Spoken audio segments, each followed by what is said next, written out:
Welcome back, shop rats. As you can see behind me, we have some stuff happening, and even though that's not what today is about, it kind of does fall in line because not only is it important to do the projects and maintain the shop as we've been looking at over the last few weeks, but it's also important to plan. So today we're going to do a little planning, and we're going to plan about the plan for the plan that we've planned. Anyway, don't go away. I'm Mike. This is My Cars Shop. Today we are back on the Stitches Challenger looking at some plans. We've come a long way on this car, even in the last month, but the weather here has been horrible. It's been 0 and below down to 20 below or lower with the wind chill. We've got snow. It's been windier than a windy thing, so heating the shop has been just about impossible. I've done the best I can to move forward on the project in the context of that kind of weather. Next week, it's supposed to be back up close to 40 degrees again, and the wind is supposed to be dying down. So I've been working on getting that temporary paint booth put up so that we're ready to move forward on spraying that truck at the next available window, provided the planets, align and everything. But today, I've been really moving forward in my mind on stitches. So it's not a hands-on episode today, but it is a planning episode, as I said in the intro. A few things I want to look at with this car, because we've got the roof just about done. We're to the point where we have to just shrink that one area of metal, and I'm probably going to try to get that done this weekend. The weather's supposed to be a little bit better today.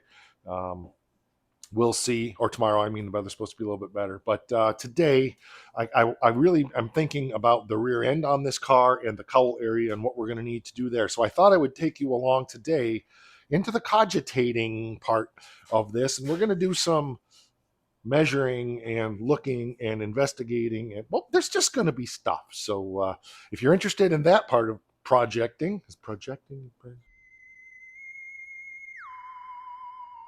doing a project, this might be interesting to you, because really this is probably the biggest part of any project. Doing the work is not that difficult. Planning ahead to do the work is important. I'm definitely one of those ready, fire, aim kind of people, but even I do some planning. My son and I had been chatting about the wheel and tire combination that he's been using, or that he has on the 69 Charger, and we're planning to use those same wheels and tires on this car. I was under the mistaken assumption that he was running 17s and 16s on that car, but in the conversation I ran out in the middle of a blizzard and looked, and it does have 15s all the way around. Now, if you've seen the episodes on the Charger, he's got some really big tires on the back of that. And one of the things in the conversation he mentioned was that the Charger has an unusually large rear wheel well, and he didn't have to relocate his leaf springs to get the big tires on there that he has. But he raised the point that on the Challenger, I may have issues. So let's find out today if we need some tissues. Let's take you over to the Charger. Have I ever mentioned how much I hate the cold and the snow? All right, going over here to the Charger and see what we can do.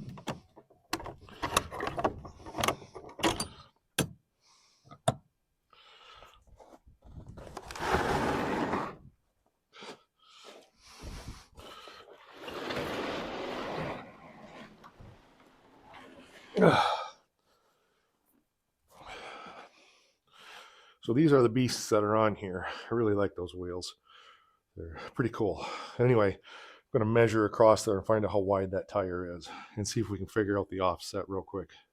These tires are, can't remember what they are, but they definitely are 295 50 15s here on the back. I'm not worried about the front, but the back is quite wide. So we have a little wider than 10, so I would guess we're about 12 inches belly to belly, which probably means he got 10-inch wheels. Yep, they're definitely, I have my other side of my tape measure. Yeah, they might be 12-inch wide, so I'll have to message him and find out. Again, I'm not looking for perfection, I'm just looking for a ballpark. So about there. Okay, these are 10 wides. That makes sense. And our backspace is going to be 4.5, I think. So just ballpark numbers for now. Holy Diners, is it cold out there? I'd wear gloves, except I couldn't run the camera and the tape measure and stuff like that. So my lens is fogging up. I'll be right back. Okay, 25 phone calls later, and we're ready to take our tapeworm and see what we got here. We need to see if we can fit a 12-inch belly to belly in here. And the answer to that is yes, it's 14 and a half inches, but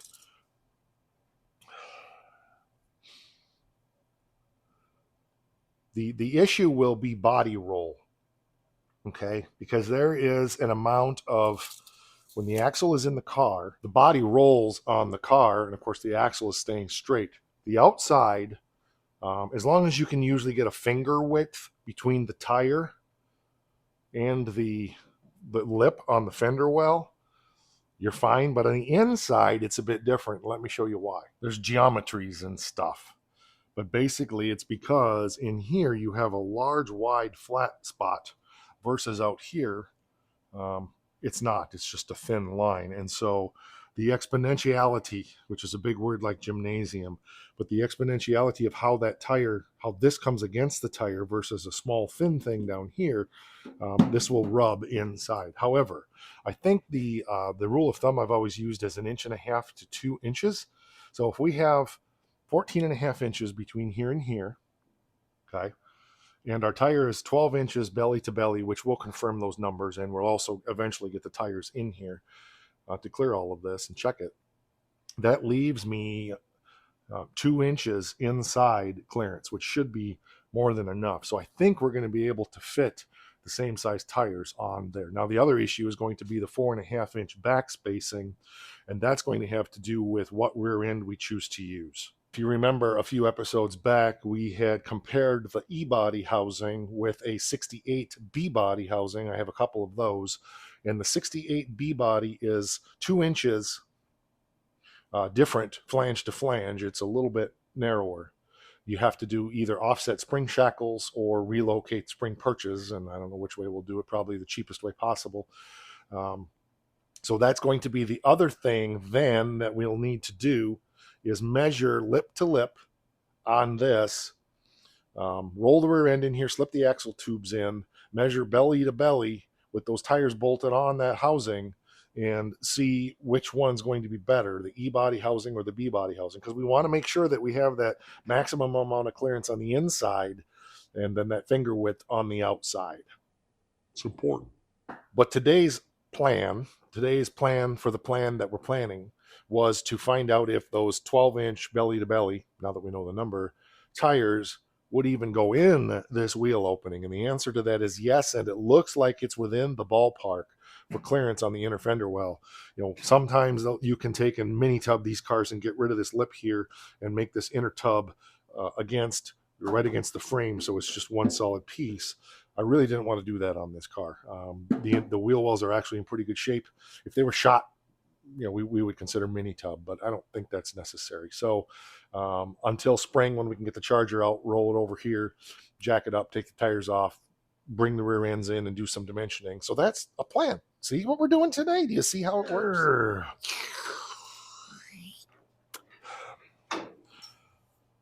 So the next plan that we're planning to plan is how I'm going to handle the cowl area. So let's just take you in there and start looking at options.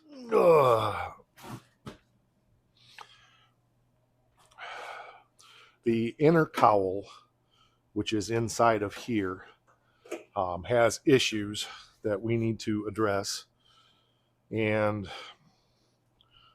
I've been cogitating on how I want to do that. You can buy the whole cowl piece. We're certainly not going to do that. But I do want to pop these plastic grids out and just take a look, because I've been thinking about stitching this apart, fixing inside, and then stitching back together again. What needs to be done here? Yeah, we could buy a whole cowl piece, but that's not what my car shop is about. And this car certainly isn't worth spending the money on. So, the goal here is to do a car. Oh, look. To do this car on a very, very limited budget, to have a nice driver car that we can enjoy, that's very respectable without breaking the bank. I am a firm believer, I don't mind putting in the time, but I'm a firm believer that I am not going to spend $75,000 to put a $30,000 car on the road. Just not going to do it. That's just every business sense in me says that's dumb. We've got, what did I look at the board over there? Just under $3,000 in this car to get it to this point. I think we're going to end up right around 10 grand when we're done. Maybe not even that much, but I'm guessing realistically 10 grand when we're done with this car. Yeah, I'll have several thousand hours of my time. People say, well, your time is worth a lot more than that. Actually, yes, it is. Yes, it is. I know that. But the value proposition, the return on the investment is the hours and hours and hours of enjoyment that I get. That is priceless. So while some people would say, well, I'd rather just earn the money and pay somebody to do it, nothing wrong with that. For me, I would rather spend the time, have the enjoyment, continue to develop my skills, and continue to challenge and stretch myself. I mean, after all, it is a challenger. It looks like half the screws are missing from these, which is no surprise. That one's totally messed up, so that'll be fun. I got one out. These plastic pieces are pretty good. It's missing one little thing there, but for this car, that's fine. Oh, let's see. Let's use our hammer.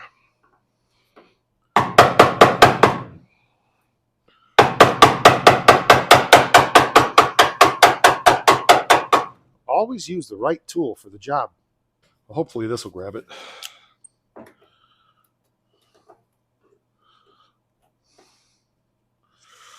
Yeah. There we go.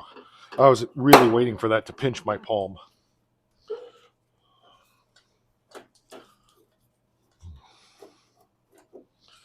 Okay, that's definitely going in the trash. Ding!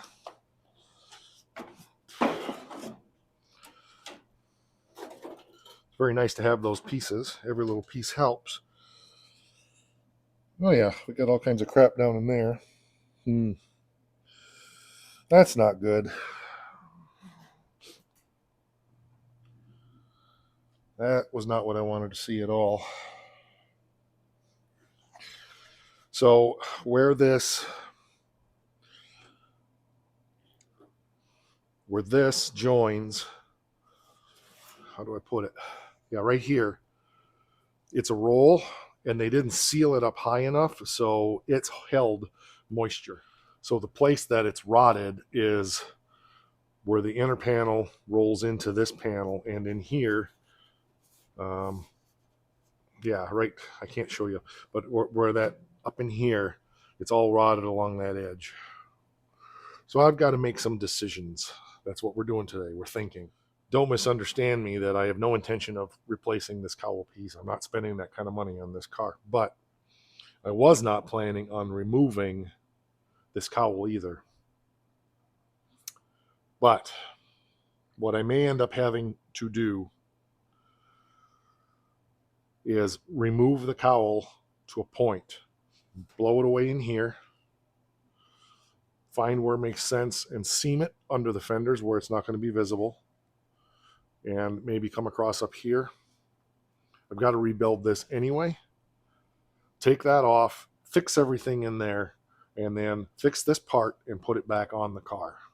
That's the direction I'm leaning. I don't know if that's going to need to be done while it's on the rotisserie, so that's part of the plotting, planning, and thinking here. Okay, down in there is where the issue is. Let me use my pointer here. Where that panel goes down, right, that whole lip down in there is shot. And I think the only way we're going to be able to really do that right is to get that cowl piece out of there. Now, there's another thought that I've had since I shut the camera down and crawled out of there, was maybe I don't need to take it up here. We can just repair this on the car. There's no issues with this. So why make this bigger than it needs to be? I might be able to just blow this from here across on both sides, take just the front of the cowl off, fix everything.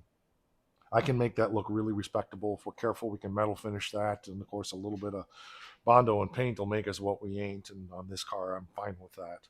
So that may be the way to go, because down in there, you can see it's pretty rusty crusty, and that's where a lot of our rust is on both sides. So it's a matter of how far over this way it comes. But if we took the cowl off basically from the end in here, which you can't see, cut it right up into these vents and across and across and across, and just peel the front of it off, fix everything, and then put that back on there and weld it back in place.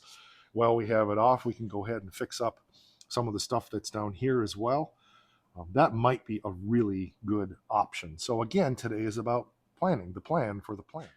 These are things that have been kind of just, wiggling around in my head for quite a while. And it's good to have something to cogitate on and something to think about. I like the plan that I've got so far. That may change because we have time. We're not diving into that. I really think this part of it's probably not going to be done when it's on the rotisserie. I think we're going to do that once it's off. We'll get this windshield stuff done off of the rotisserie, and we'll stay focused on finishing the roof and finishing the floor. At this point, the work that we've done on the roof is, to me, the rest of it is it's pretty brainless. It's just implementing skill and getting it done. The floor, all the hard work is done. We just got to weld it in. So that's, it is so cold in here today. It's ridiculous. But I've been thinking about those wheels and that stuff, and I wanted to spend some time today with you just sharing the processes of how I make decisions. You've been around the channel, you know that Mopar is what I'm into about 90%, but I do have my fat fender Ford with the Chevy motor in it, and we have the 26 Oakland. I was in one of my antique car groups, and I really, really, really like the perspective that a lot of those guys have, and they're guys mostly my age and a lot older. And there was I think it was a LaSalle. Let's say it was a 24 LaSalle, big, nice car that was for sale for, I think it was $12,000. It was not a running car. Nice looking car. It was fairly complete. Needed some body work. Needed the engine. I think the engine was stuck. I felt was priced a little bit high for what it was. But as the one guy piped in, he said, that would be a fun project. I would really like to spend $50,000 on a car that'll be worth $20,000 when I'm done. And he wasn't kidding. He really enjoys doing that. He doesn't mind spending that kind of money, time, and effort to restore a car like that and have it not be worth the value when it's done, because he doesn't do it for the return on the investment. He does it for the joy. I don't have those kind of deep pockets, so my take on it is what you see here on the channel is, if I'm working on a $30,000 or $40,000 car when this is done, I'm not going to spend $75,000, $80,000 to do it. I'm going to spend $10,000 or $20,000, and I'm not saying this car is going to be worth that when it's done at all. That's not my point. So, like I had recently a comment I referenced that if you don't like the way I'm doing the challenge, give me $75,000 for it. And I had somebody just go off on me in the comments about how delusional I was to think the Challenger was $75,000 worth. I never said that. And obviously you're an extremely literal person and completely missed the point. And that's fine. I get that. Some people are super literal and don't understand alliteration and things in context. So that's totally fine. Again, I'm not making fun of anybody by saying that, but sometimes I just shake my head. It's like, if you've been around the channel, I can be pretty much of a smart astro. All right, I think I need to quit. It is freaking cold out here, and I don't want you guys to freeze your butts off.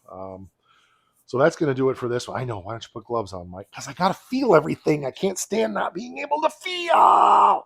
Incidentally, I don't remember what I said and what I didn't, but over the last week, I've just come out here and been proof of concepting this little paint booth idea that I had. I used to do something similar in here, but I wanted something that was much more flexible, and I think this is going to work pretty well. I need to buy one more tarp for the end down there.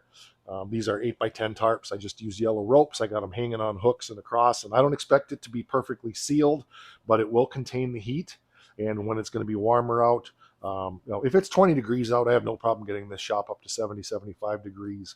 But this is going to just increase my options. And plus, when we're working on another car, if I have this up, once this truck is gone, if we're working, say the Oakland is here, which it probably is going to be, we can pull these curtains and just heat that spot, not have to heat the whole shop. So it will save some money and some wood from the fireplace. All right, that'll do it on this one. We'll catch you on the next one. And don't forget to rock! Rock, I said, rock!